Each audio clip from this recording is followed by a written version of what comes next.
Greetings. If you're watching this, it's probably because you have some interest in the great world religions, Islam course from the Great Courses. I'm not going to attempt to completely replace that. In fact, that would be completely counterintuitive.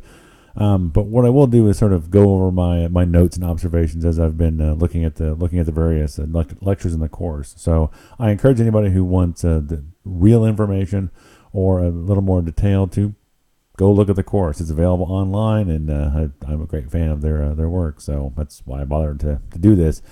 That and the fact that if I actually go to this amount of trouble, it's much more likely I will remember some of the things that they talked about. So I'm just going to briefly going over my notes. The first lecture is Islam yesterday, today, and tomorrow. It's basically most of this is an overview. It's what is the whole course going to contain? It asks a lot of questions that are pretty much the standard questions you'd want to know.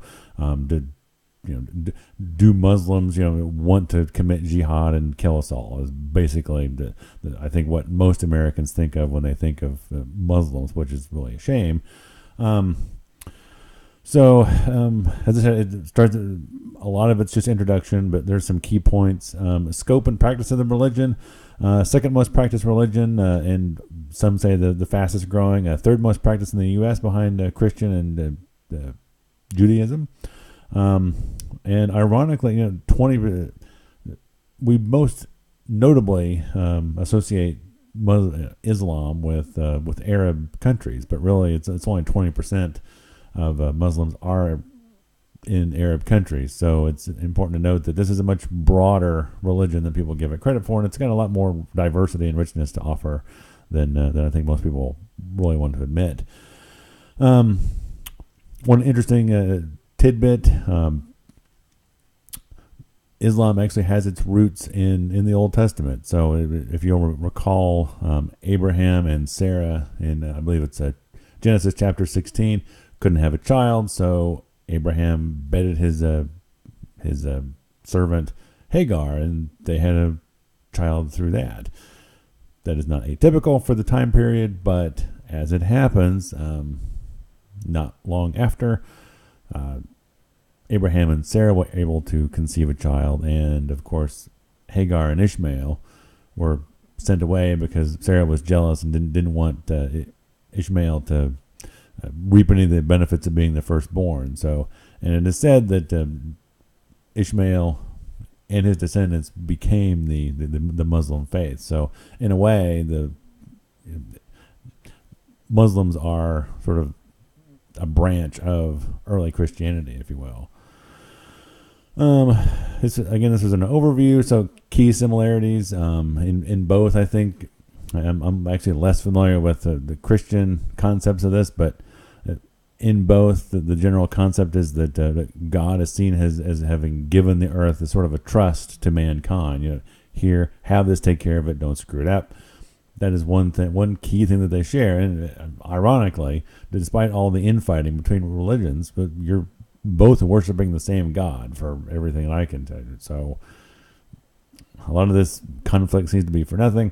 They both have share a lot of key concepts. They both have angels, Satan, prophets, judgment, heaven and hell, and much like Christianity, there's the writings of the prophet have to be interpreted by religious scholars. The Christianity isn't typically taken verbatim, and neither is the Quran. So there is that layer of interpretation that exists in both religions. And similarly, as sort of indicated in a previous statement, Islam is a much more diverse religion than people give it credit for. It's, as I said, worldwide, and there's a lot of variation in the treatment of women, how religious conflict is settled. So you have a lot in common.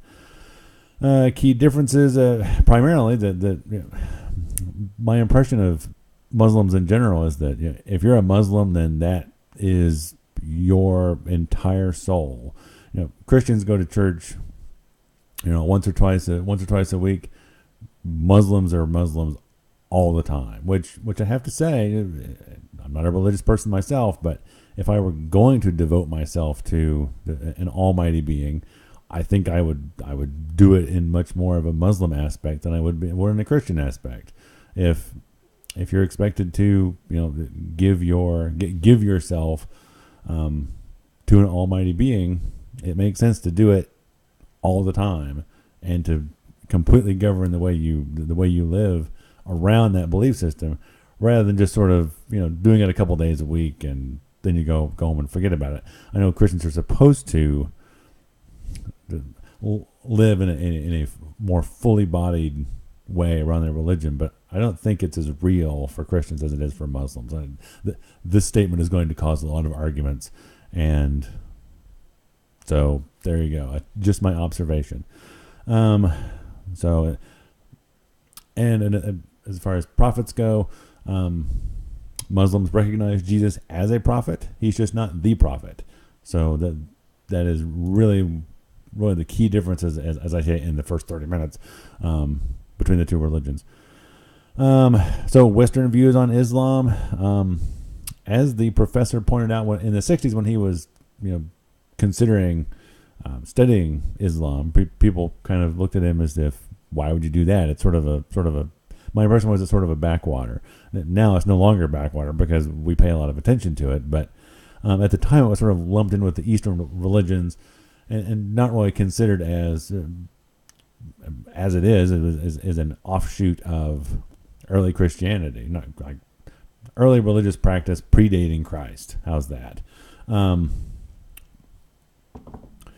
So the West now kind of looks at Islam in the context of the Iranian Revolution. Everybody's a fundamentalist. Everyone's a terrorist.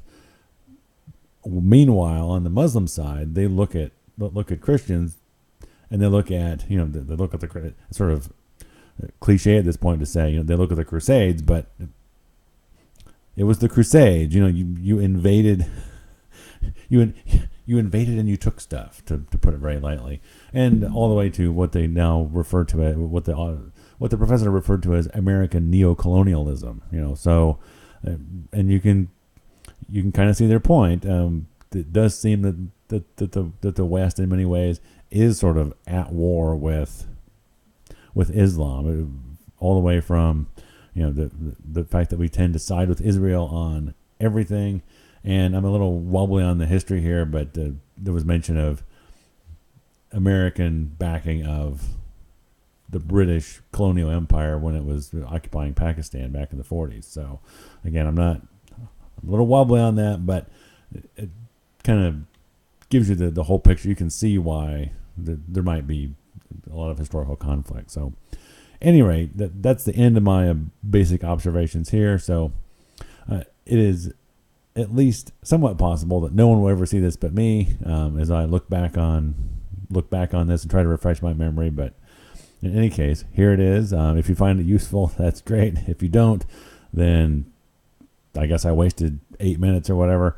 If you feel the need to argue with me vehemently about this, just realize I'm not an expert. I'm just a dude watching a video and trying to sort of encapsulate some of the knowledge in a way that I'll remember. So please don't yell at me. So at any rate, until next time, happy whatever you're doing.